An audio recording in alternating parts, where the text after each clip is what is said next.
Elon Musk resmi mundur sebagai Kepala Departemen Efisiensi Pemerintah AS. Ya, Elon Musk resmi mengakhiri perannya sebagai pegawai pemerintah khusus di bawah pemerintahan Presiden AS Donald Trump. Pengunduran diri Elon Musk itu pun berlangsung tanpa seremoni, bahkan ia disebut tidak sempat bertemu langsung dengan Donald Trump. Perginya Elon Musk itu tentu memiliki alasan. Apakah Elon Musk sudah tidak sejalan lagi dengan Trump atau ada alasan lain? Simak selengkapnya dalam video berikut.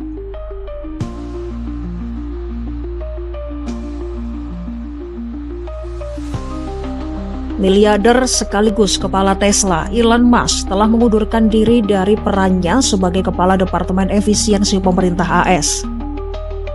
Dalam sebuah postingan di akun X miliknya pada Kamis 29 Mei 2025, Elon Musk mengatakan bahwa waktunya di pemerintahan telah berakhir. Ia juga mengucapkan terima kasih kepada Donald Trump atas kesempatan yang diberikan kepadanya untuk mengurangi pemborosan pengeluaran AS. Ya, sebagai Kepala Departemen Efisiensi Pemerintah AS, Elon Musk memang ditugaskan untuk mengurangi pengeluaran federal. Kepergian Elon Musk dari pemerintahan Trump terjadi tepat sehari setelah ia melontarkan kritik keras terhadap rancangan undang-undang atau RUU Anggaran Pajak dan Belanja terbaru yang diusulkan oleh pemerintahan Trump. RUU tersebut disahkan oleh DPR AS yang dikuasai Partai Republik pada 22 Mei 2025. Kritik Elon Musk itu mengacu pada paket anggaran yang mencakup pemotongan pajak triliunan dolar AS dan peningkatan signifikan anggaran pertahanan yang diprediksi akan memperbesar defisit negara. Elon Musk menilai kebijakan itu bertentangan dengan misi Departemen Efisiensi Pemerintah AS yang ia pimpin, yakni memangkas anggaran federal dan merampingkan birokrasi. Elon Musk juga mengungkapkan kekecewaannya melihat tagihan belanja yang sangat besar. Menurutnya, RUU anggaran yang luas bisa meningkatkan defisit anggaran dan merusak pekerjaannya di Departemen Efisiensi Pemerintah AS. Trump kemudian dengan tegas membela RUU tersebut. We will be negotiating that bill, and I'm not happy about certain aspects of it, but I'm thrilled by other aspects of it. That's the way they go. It's very big. It's the big, beautiful bill, but the beautiful is because of all of the things we have. The biggest thing being, I would say, the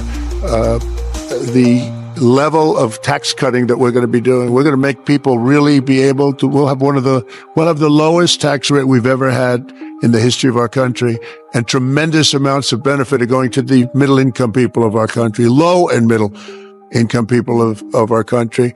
So we're going to see what happens, because the Senate, as you know, is negotiating with us, and they have to then go back to the House, and, it's got a way to go.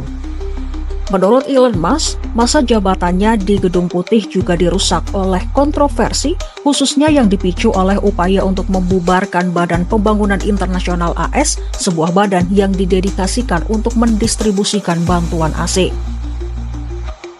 Selain itu, Elon Musk juga berselisih dengan beberapa pejabat Trump selama masa jabatannya di Gedung Putih, termasuk dengan penasehat perdagangan utama Presiden Peter Navarro. Elon Musk menyebut Peter sebagai orang bodoh atas peningkatan tarif perdagangan yang dilakukan Trump di seluruh dunia. Elon Musk juga telah menyatakan secara terbuka bahwa ia akan lebih mendukung struktur tarif yang dapat diprediksi selain perdagangan bebas dan tarif yang lebih rendah. Pada April 2025, pendiri SpaceX itu pun menyampaikan harapannya untuk situasi tarif nol antara AS dan Eropa. Namun sebaliknya, Trump justru mengancam akan mengenakan tarif sebesar 50% pada barang impor dari Uni Eropa, kecuali kedua belah pihak dapat menyetujui kesepakatan perdagangan.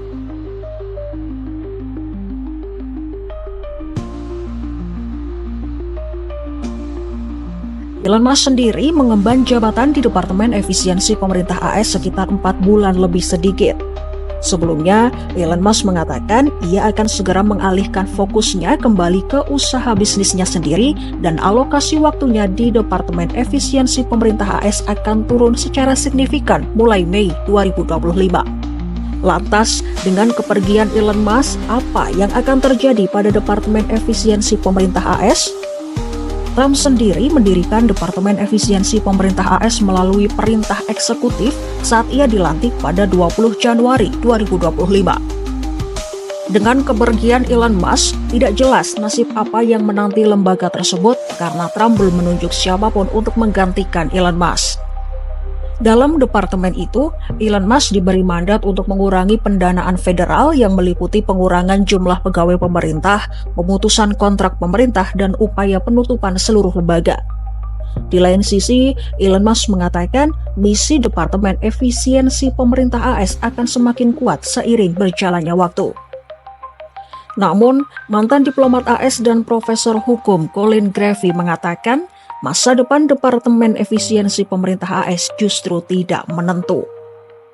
Sejak awal, Elon Musk diberi tugas untuk melakukan efisiensi besar-besaran di tubuh pemerintahan federal dengan target penghematan hingga 2 triliun dolar AS atau sekitar 32.593 triliun rupiah. Departemen Efisiensi Pemerintah AS pun mengeklaim telah berhasil menghemat sekitar 175 miliar dolar AS atau sekitar 2.847 triliun rupiah. Namun, angka tersebut belum dapat diverifikasi secara independen. Di lain sisi, peran Elon Musk dalam pemerintahan Trump telah memicu sejumlah besar kontroversi. Elon Musk mengkritik anggaran dalam RUU perpajakan yang tengah dibahas di Kongres. Ia menyebut RUU tersebut justru meningkatkan defisit anggaran dan melemahkan misi efisiensi yang dijalankannya di Departemen Efisiensi Pemerintah AS. Ikuti terus berita menarik dan update lainnya hanya di YouTube Kompas.com.